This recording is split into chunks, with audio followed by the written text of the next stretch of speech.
Vous rentrez tous à 1h du matin? Alors voilà, cette période, c'est la période des Tanaïm. Il y a quelques jours, c'était la Hiloula de Rabbi Meir Balanès.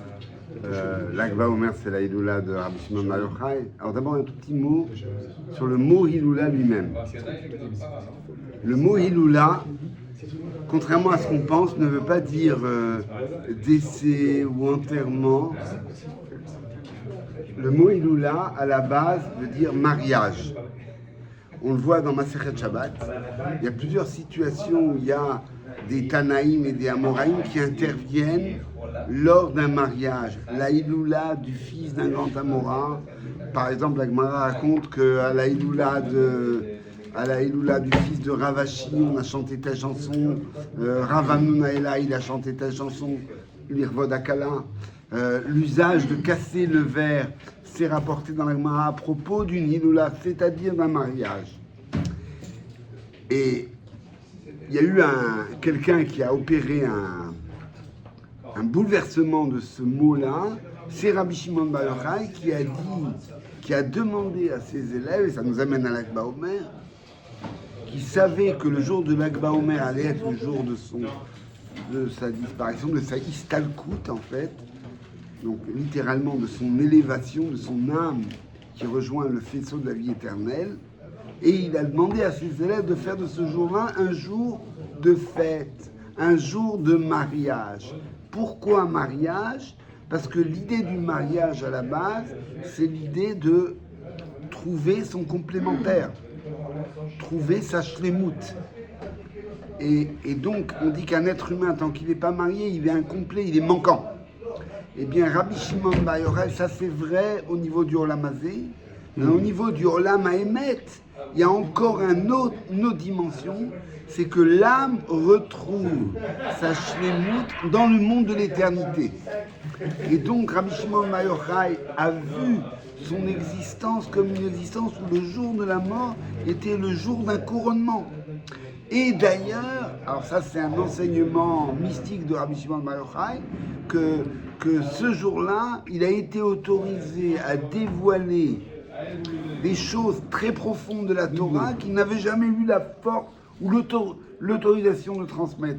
Donc c'est un jour c'est un sommet. C'est un sommet à plusieurs niveaux et du coup, ça a été conservé que pour les tzadikim. La Gemara dit les Rechaim, même Bechayehem, Nikraim Metim.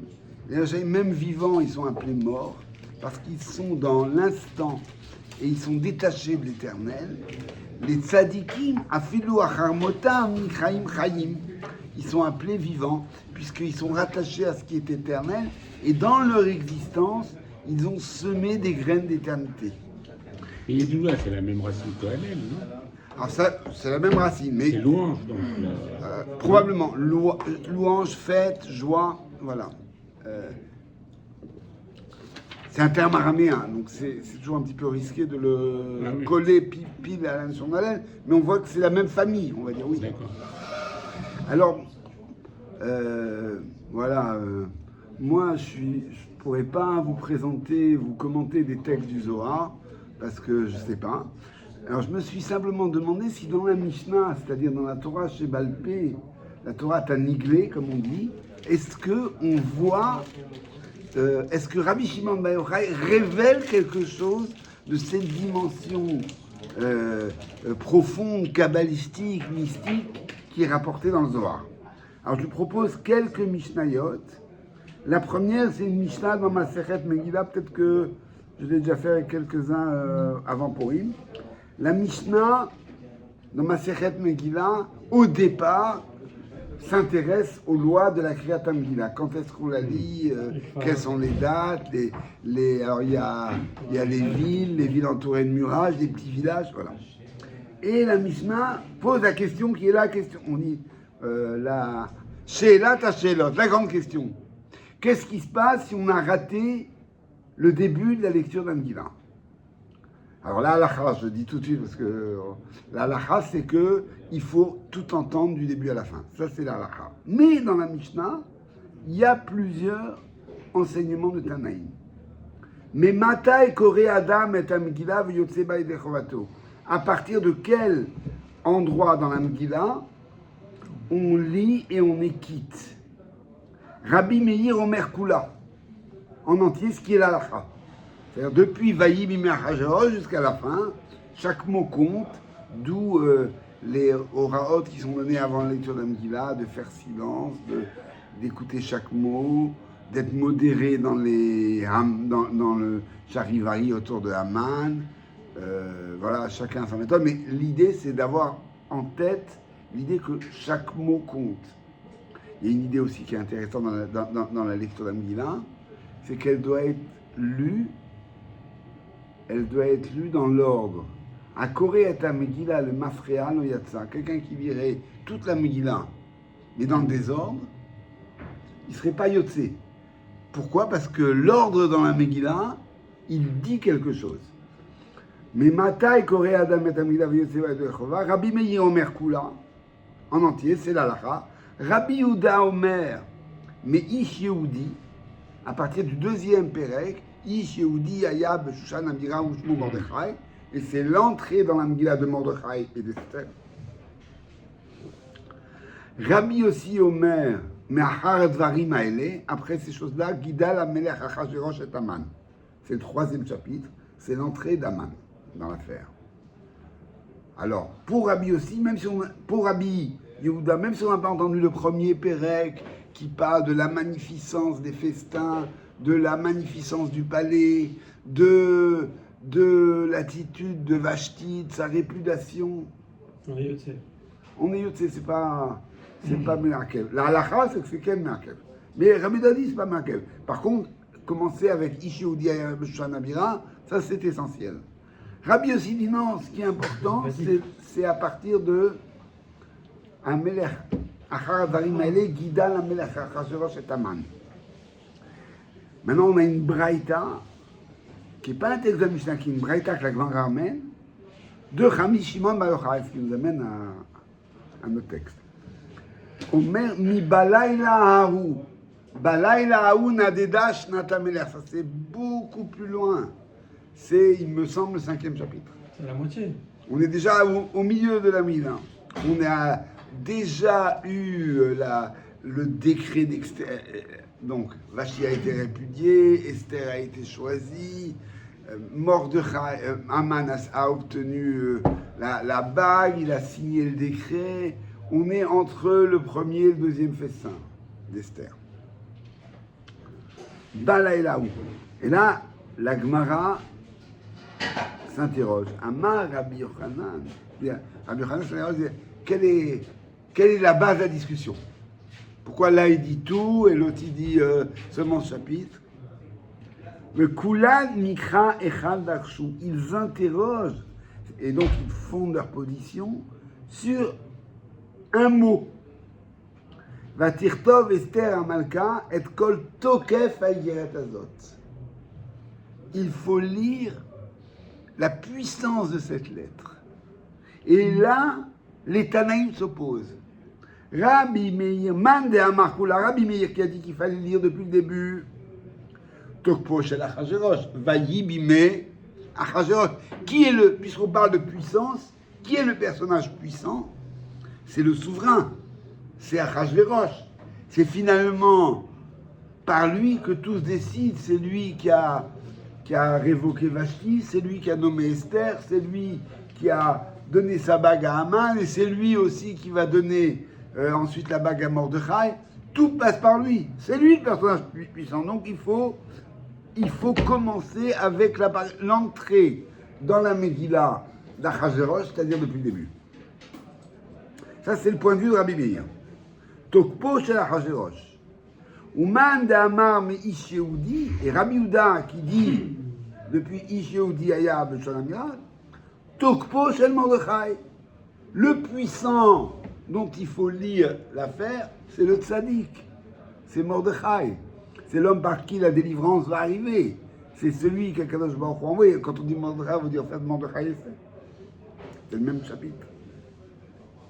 Uman de Amar Achar Advarim Haele. Et celui qui dit après ces paroles-là, Guida la Melech Achashverosh et Haman, Tokpo Shel Haman, c'est qui le puissant? Eh bien, dans tout récit, qui est le personnage le plus important du récit? C'est The Bad, le mauvais. C'est lui qui fait la force du récit. Si t'as pas d'Aman, si t'as pas un personnage avec lequel il y a un suspense, il y a une provocation, il se passe rien. Le puissant, dit Rabbi aussi, c'est le rat. Donc même si t'as pas lu la magnificence d'Achashverosh et l'entrée dans l'histoire de Mordechai, ce que tu peux pas rater, c'est ce autour de quoi tout se joue, c'est autour de Haman. Uman de Amar mi Balayla Haou, et celui qui dit, c'est-à-dire Rabbi Shimon bar Yochai qui dit à partir de Balayla Haou Nadedash Natamelach, cette nuit-là, le sommeil du roi a fui. Tokpo Shel Hanes. C'est pas. C'est quoi Tokpo, pardon? Tokpo, la puissance, la force. Tokif. Ah oui. Tokpo Shel Hanes. C'est pas des personnages. Achashverosh, il est très grand. Mordechai, Achashverosh est très puissant. Mordechai est très grand. Haman est très méchant. Mais ce sont tous des pantins. Tokpo Shel Hanes.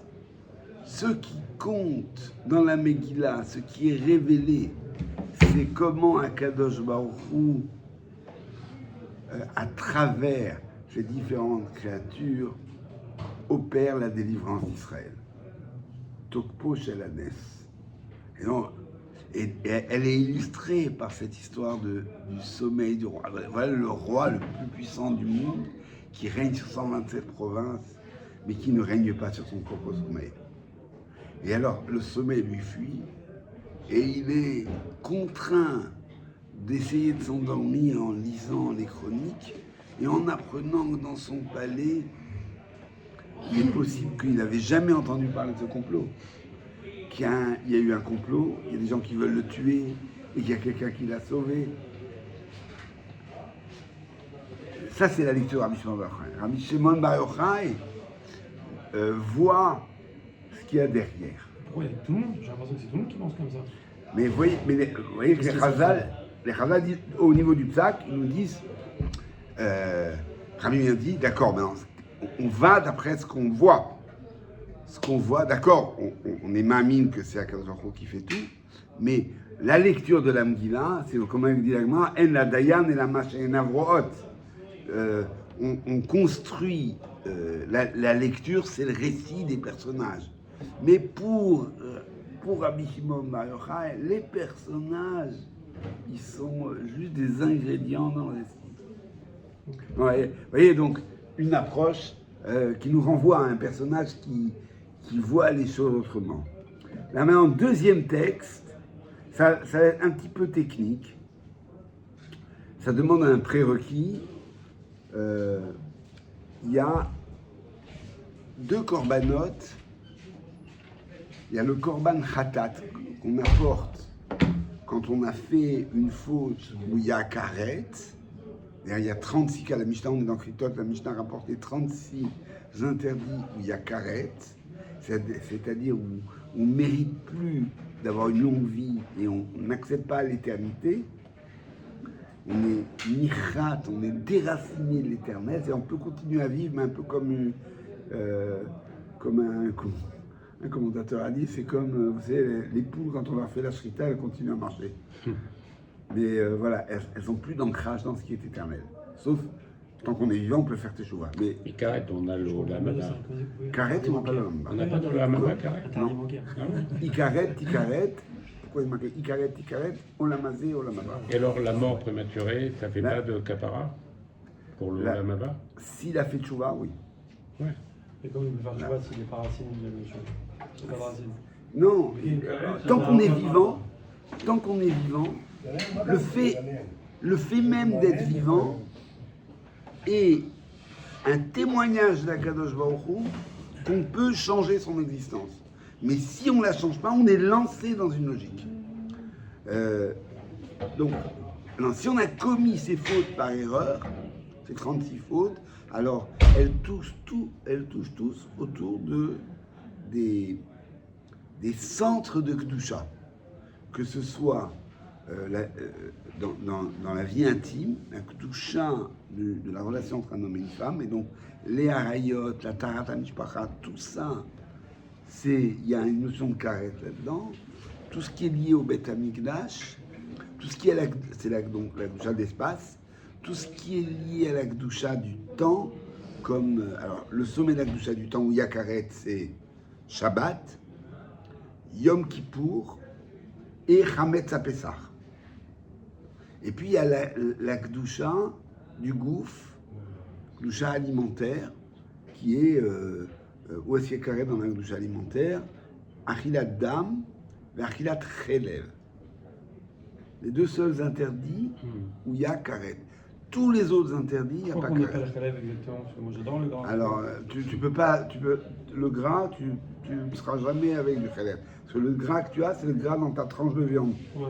Le chelev, C'est sont les graisses qui couvrent les flancs et le foie, une paroi du diaphragme là-bas où il y a une couche. Ces couches-là sont enlevées. C'est avec le nerf sciatique, sont enlevées ce qu'on appelle le nicour, bien avant. Vous pouvez jamais avoir. Maintenant, avant, dans un monde plus rural, ces graisses, elles étaient conservées. Parce qu'on n'a pas le droit de les manger, mais on peut s'en servir pour graisser. Et donc, les gens conservaient leur chélèv, la Torah le dit clairement. Tu ne dois pas le manger, mais il y a assez le chol melacha. Tu peux en faire. Donc, dans le Madeleine, on dit. Voilà, tout à fait. Alors, on peut s'en servir aussi comme combustible. Bon, et donc, dans un monde où les ressources sont rares, on garde tout. Et donc, maintenant, on va dire, au niveau de la structure, ce qui différencie le chélèv, qu'on appelle la graisse interdite, du chouman, qu'on appelle la graisse interdite, permis, ça n'est que la position. Finalement, c'est la même chose. Donc, on peut très bien les confondre. Et donc, Chatichat shel chulin ve chatichat shel chelev. Donc, s'il a mangé du chelev par erreur, c'est-à-dire il croyait que c'était la graisse permise et c'est la graisse interdite, ou il ne savait pas que c'était Hatsour, il ne connaissait pas cette graisse-là, alors il est chayav korban, quand il s'en aperçoit, il est chayav korban khatat. Maintenant, si il n'est pas sûr, parce qu'il y avait deux chatichot, il y avait deux casseroles, une pour préparer la graisse interdite à l'usage, peut-être pour faire des nérotes, et l'autre, la graisse permise, et il a mangé de l'une des deux, et il ne sait pas laquelle. Au départ, il ne savait pas qu'il y avait du chélèv. Après, on lui a dit quoi, tu t'es servi du chélèv là-bas, tu as ouvert le frigo, et mais de quelle casserole t'as pris? Ben, j'en sais rien, j'ai mis, et puis maintenant, les deux casseroles ont disparu, parce que le chat, il a mangé l'autre. Donc, il n'y a pas moyen de vérifier. Donc, il est en doute. Il ne peut pas apporter un korban khatat sur un doute.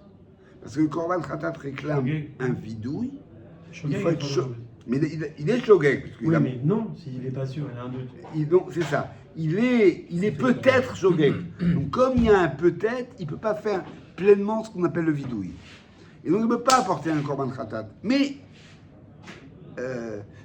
l'idée de la Torah, ce que signifient les korbanot, c'est qu'une faute commise par erreur, c'est grave. C'est pas comme on dit. Bon, c'est finalement quoi? C'est involontaire, mais il ne s'est rien passé. Non. Ouais. Ah, vraiment? C'est pas nous, involontaire. Donc, Ouais. nous, ça nous va très bien. Ouais. Ça va très bien le. Non, mais là, vraiment, tout l'enseignement des corbanotes est là pour dire que quand une faute est commise, on comprend Ben Adam Lachavero, et encore les gens font du tort. Les gens font du tort à quelqu'un Ben Adam Lachavero, tu sais, bon, je suis désolé, c'était pas mon intention, c'est pas ton intention, mais il s'est passé quelque chose. Alors il faut s'excuser. Mais là, il n'a aucune responsabilité finalement. Il ne savait pas, il a la Il a la responsabilité de quoi? Négligence? de savoir.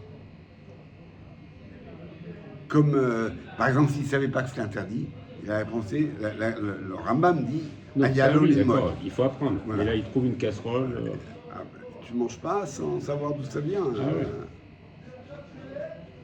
Donc il aurait dû Non, vérifier. surtout dans un univers où je vais chez quelqu'un, il y a une cheskat cacheroute qui a dans son frigo, c'est cachère, c'est convenu que je peux me servir dans son frigo, je n'ai pas à demander tout le temps si c'est cachère ce qu'il y a dedans, il y a une sorte de convention. Mais dans un monde où on est là, il y a des choses, on est dans un monde, on va dire, rural, où il y a tout qui existe, on n'est pas dans un monde aseptisé.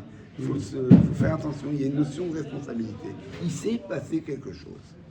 Et donc, le fait maintenant de ne pas savoir, ça crée ça brouille la situation. Et le plus étonnant, c'est qu'il devra apporter non pas un korban khatat, puisqu'il ne peut pas l'apporter, mais hacham taloui. Un hacham, littéralement suspendu en sursis, qui vient couvrir le fait qu'il ne sait pas où il en est. Et le curieux, c'est que ce hacham taloui coûte plus cher que le korban khatat. Ce korban khatat, c'est une brebis ou une chèvre, et le hacham taloui, c'est un bélier, avec une valeur fixée dans la Torah qui est élevée. Donc les Balei Moussar disent, la Torah, elle a chargé la situation de doute plus que l'erreur dont on est certain. Parce qu'une erreur dont on est certain, on la regrette, on réfléchit à comment ne plus la refaire, tandis qu'un doute, on est en train de se dire finalement il ne s'est rien passé. On peut se le créer nous-mêmes, le doute aussi. Et quelque part, on est en train... Et on est en train de flouter l'interdit, le permis, ce que j'ai fait, ce que j'ai pas fait. Et donc les Chazal disent, tant qu'il est en doute, il faut être couvert. Et donc le Korban vient couvrir, être mechaper, cette situation de doute. Mais pourquoi alors dans ce cas, Et est-ce quand que tu fais en sorte que le doute, je ramène quand même un korban saran dans un khatat? Au moins, ça évite tous les problèmes. Non, mais la Torah n'en veut pas. Le khatat, il est cadré, c'est le vadaï. J'ai compris, mais au moins pour... Donc la Torah, elle veut pointer. Elle veut pointer qu'il y a un... Qui a voulu manger. Mais elle veut pas, justement. Elle veut que cette situation de doute... Pour que je passe tout mon rêve, Ouais, les salek min hasafek, en simcha gedola yoter mi yetziat hasfekot. Le safek, c'est quelque chose qui est toxique dans tous les niveaux, et donc la Torah demande de travailler là-dessus. Alors maintenant... On peut dire que c'est plus grave d'avoir un doute qu'une certitude, ou bien est-ce que finalement on est plus content de lever le doute que... Alors, voilà, est-ce que c'est par rapport à l'individu ou par rapport à la faute? C'est que la situation de doute, en vérité, c'est pas en termes de gravité, mais c'est en termes de dangerosité, de toxicité. D'accord. La situation de doute va t'amener à te dire finalement, c'est pas si grave, et le c'est pas si grave du doute va m'amener ailleurs. Et alors maintenant, regardez, maintenant ça va devenir un petit peu pile-pouli. Maintenant, bon, Khaticha shel chulin ve khaticha shel chelel. Achal achat même, il a mangé une des deux tranches, et no yudea, et zemen achal, mais via hacham taloui. Il apporte le hacham taloui, le hacham du doute. Achal et ashnia, maintenant il a mangé les deux. On parle du plat de Kheler, on est d'accord? Il a mangé et les deux khatichot. Alors il a certainement mangé la khatichat chelel. Le doute est levé.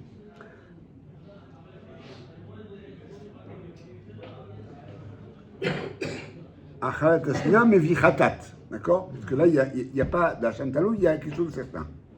Achal echad et harishona, Shimon a mangé la première, Uba acher v'achal et ashnia, et Lévi, il a mangé la deuxième.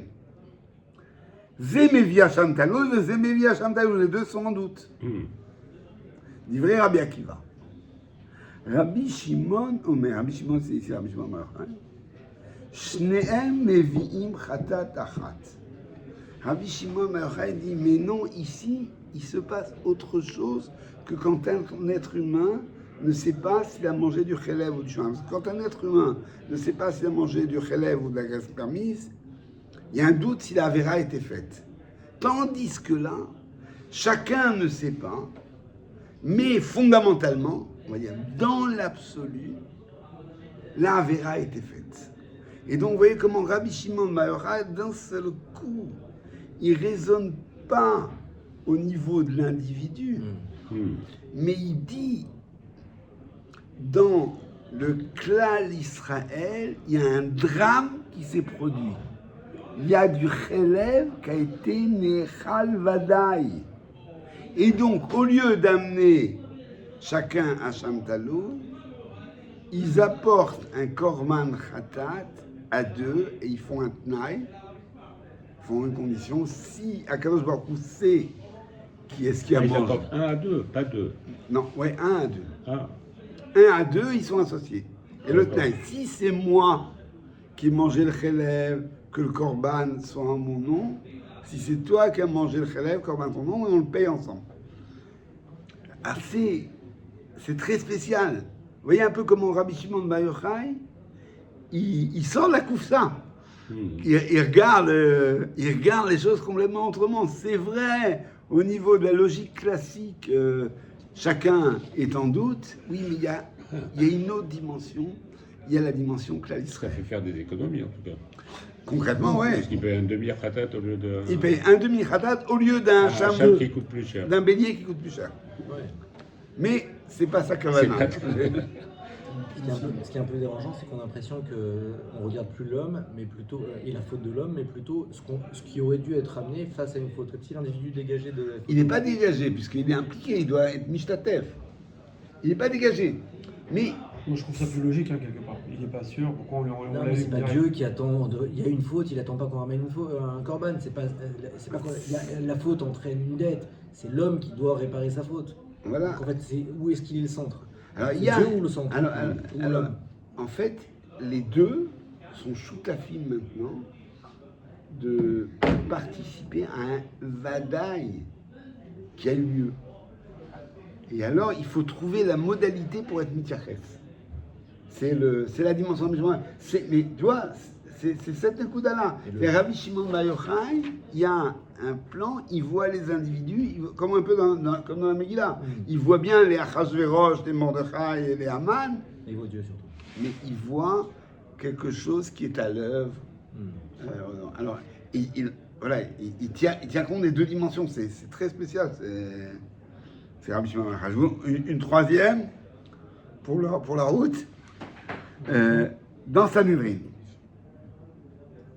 Dans Sanhedrin, on a un pérec qui s'appelle le pérec Arodef, qui décrit des situations où on doit intervenir, pas simplement en légitime défense quand on est en danger, mais quand quelqu'un poursuit quelqu'un d'autre. Et on a le devoir de l'arrêter. Je pense pas qu'il parle Non, de- Miklat, c'est après, quand il y a eu un meurtre. Avant, on est avant. Quelqu'un poursuit quelqu'un d'autre pour le tuer, on va lire la Mishnah. Elohen, chez Matini Notan Benatan. C'est ceux qu'on sauve au prix de leur vie. À Rodef, à Chavero Leorgo. Quelqu'un qui poursuit quelqu'un d'autre pour le tuer. L'achar Zachar, ou bien qui poursuit un homme pour le violer.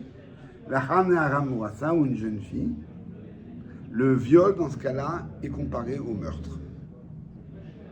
C'est normal. Et donc, de la même façon qu'on a un devoir d'arrêter un meurtrier avant qu'il commette son crime, on a un devoir d'arrêter un criminel avant qu'il commette son viol.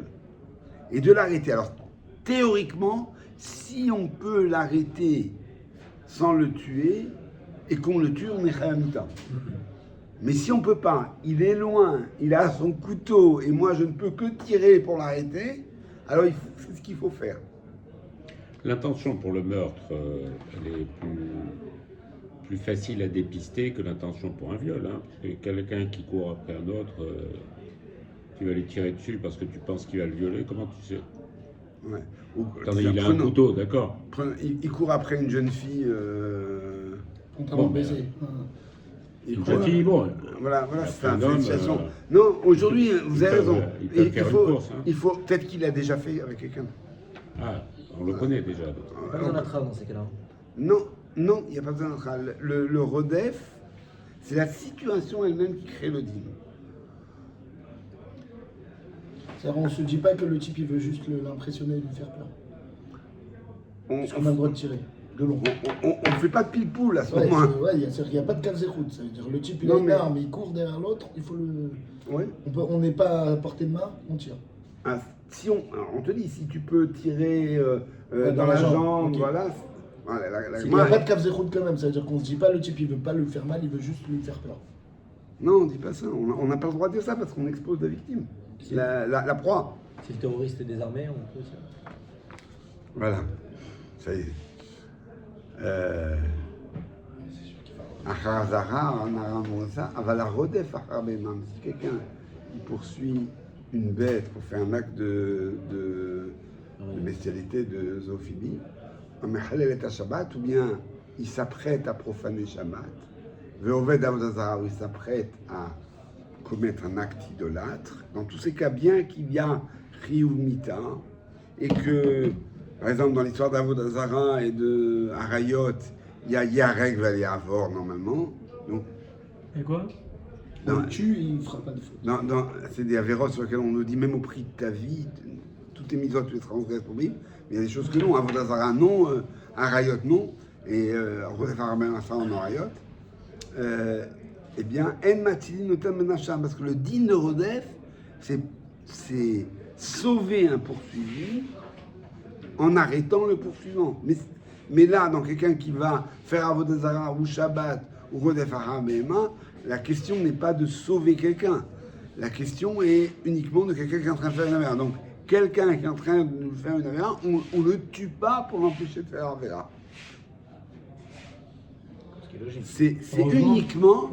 c'est uniquement, et c'est quand même, Il y aurait plus de vivants. c'est uniquement quelqu'un qui poursuit quelqu'un pour le tuer ou qui poursuit quelqu'un pour une personne pour la violer. Donc, lui, on peut le tuer. Hein? Celui-là, on peut le tuer, ces deux cas-là que vous venez de donner. Si on n'a pas le choix. Si on n'a pas le choix, oui. C'est le cas de Rodef de la Torah. Rabbi Shimon ben Yochai Omer. Et là, on a quelque chose encore, enfin une braïta, c'est pas dans la Mishnah et c'est pas la halacha, mais c'est la chita de Rabbi Shimon ben Yochai. Aoved avodazara nitan l'atzilo benafshu. Même le Oved avodazara, il faut l'arrêter. Mikal vachomer. Par un raisonnement a fortiori, en disant Umab gamediot. Et si pour une blessure commune, légère, comme mourir ou être violé, Nitan l'atzilo benafshu, on cherche à épargner en tuant, Gam kavoa, une mutilation haute, élevée, Loko Sheken, n'est-ce pas, à plus forte raison. Hyper bancal. Et donc, complètement bizarre comme calva romain, Rabbi Shimon bar Yochai, il voit le gars qui va faire Avodazara comme s'il y avait un Rodef et un Nirdaf. Dans Avodazara, il y a un Rodef et il y a un Nirdaf. Il y a quelqu'un qui a une passion idolâtre et qui va s'asservir à l'idole. Et il y a son Tselem Elohim, sa Neshama, qui est violenté. Et ça, c'est un Bgam Gavoa. Rabbi Shimon bar Yochai, voilà un poursuivant et un poursuivant. Ouais, vous voyez comment on est. Rabbi Shimon bar Yochai, il est dans... C'est de la schizophrénie. C'est-à-dire, on se poursuit soi-même. On se poursuit soi-même. Ben, c'est l'acte. On est à la fois le poursuivi et le poursuivant. Oui. D'après Rabbi Shimon bar Yochai, oui. Dans faire Avodazara, j'en profite pour dire, beaucoup de gens qui imaginent, qu'est-ce que c'est que cette focalisation sur l'idolâtrie, un peu comme une guerre de religion. Finalement, chacun a sa religion.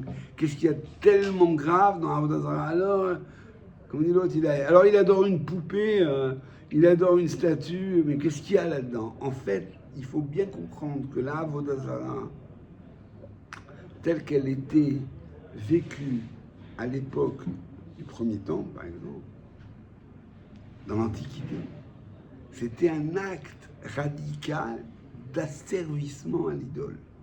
C'est-à-dire, on renonçait en fait à son libre arbitre, à sa conscience, à sa dimension de Tselem Elohim, pour devenir le serviteur de l'idole. C'est un acte d'écrasement de l'être.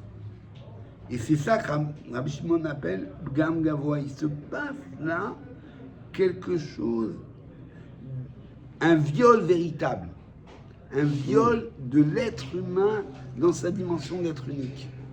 Je dis, il faut pas, parce que pour nous ça nous paraît toujours primitif les actes idolâtres, mais quand on songe aux idolâtries du XXe siècle, comme les différents totalitarismes, le stalinisme, le nazisme, ou bien dans certaines sectes, on arrive vraiment mamache à l'idolâtrie. Il y a une idolâtrie du bourreau, où les gens, effectivement, perdent.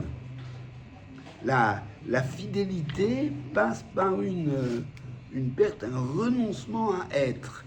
Et Rabbi Shimon me dit ça, c'est Gam Gavoa. Et le suicide, c'est considéré comme... c'est interdit. Le suicide, c'est... Mais donc quelqu'un qui serait en train de se suicider, on peut le tuer. Pour pas qu'il se suicide, pour le protéger.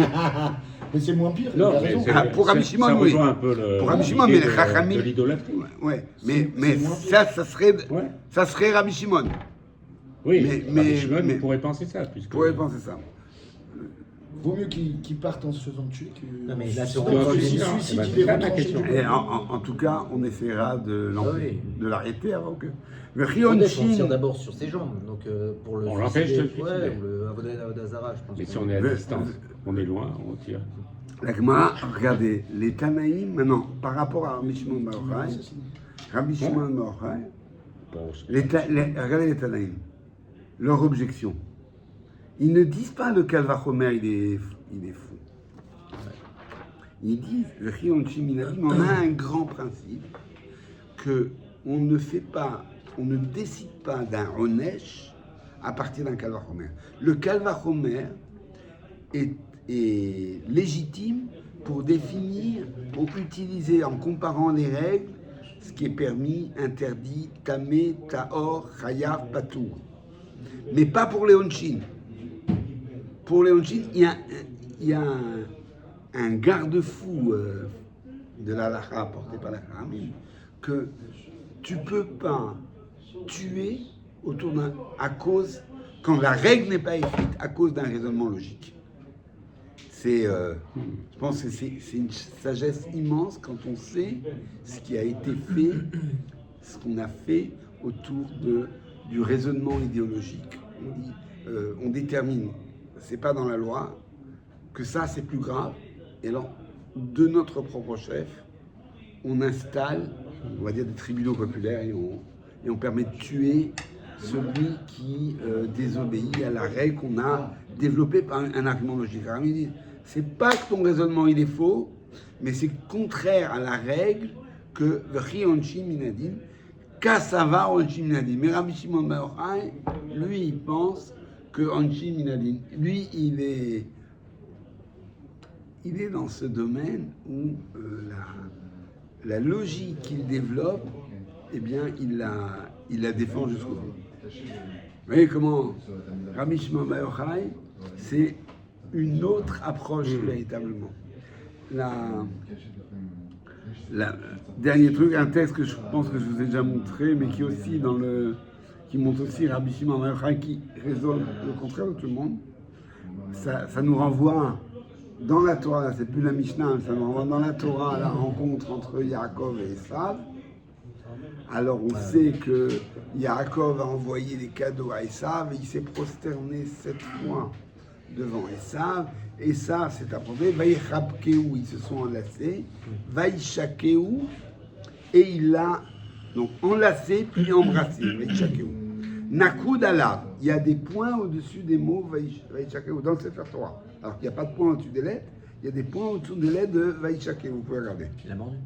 Nakoud alav, c'est des points, la règle c'est, chaque fois qu'il y a des points au-dessus des lettres, il y a quelques endroits dans la Torah, c'est pour dire, c'est pas comme tu crois. Les petits pots comme ça, là. Il y a 3 Plein de petits pots. Ouais. Ah, j'ai vu déjà ça. Nakud alav. Yesh cholkim badavar azeh vibraita de Sifri. Dans le Midrash, dans le Sifri, Midrash Halacha, il y a une marloquette. Yesh et darshu nekudazu le marche et le neshako becholibo. Certains disent ces points sont là pour te dire c'est marqué qu'il l'a embrassé, mais il n'était pas sincère.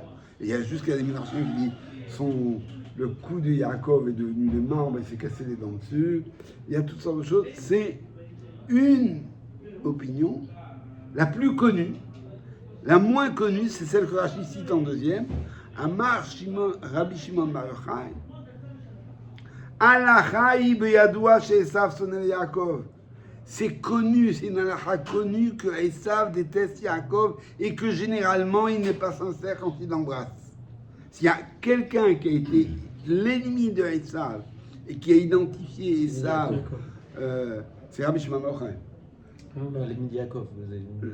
C'est Yaakov. Non, quelqu'un qui a été l'ennemi d'Esav et qui l'a identifié comme étant le danger maximal du peuple juif, c'est Rabbi Shimon Bar Yochai, qui s'est caché, qui a été poursuivi, qui dit il vaut mieux. Rabbi Shimon Bar Yochai n'a aucune concession à propos de Esav. Et Esav identifié comme étant le Esav de l'Empire romain, le Esav des persécutions d'Adrien, le Esav de l'Empire romain qui devient chrétien, puis plus tard globalement l'Occident. Il y a un péril de Esav qui veut attaquer soit par la force, soit par un baiser qui est de ruse.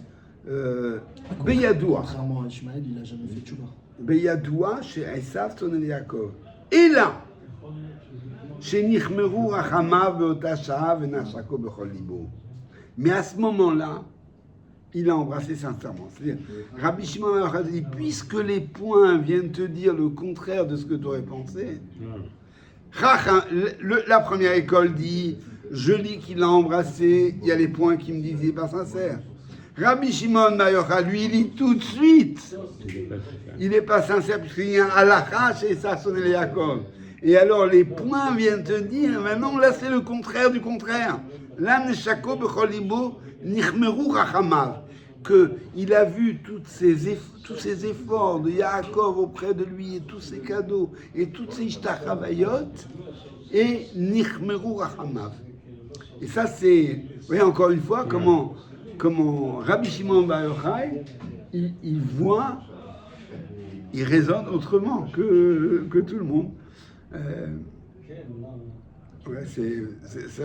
Il y a une vieille blague juive qui raconte que c'est dans l'entre-deux-guerres et on est en Europe centrale, là, il y a 2 trains qui discutent, il y a 2 personnes dans le train et ils sont sur le quai de la gare, ils ne sont pas encore dans le train, et il dit où tu vas?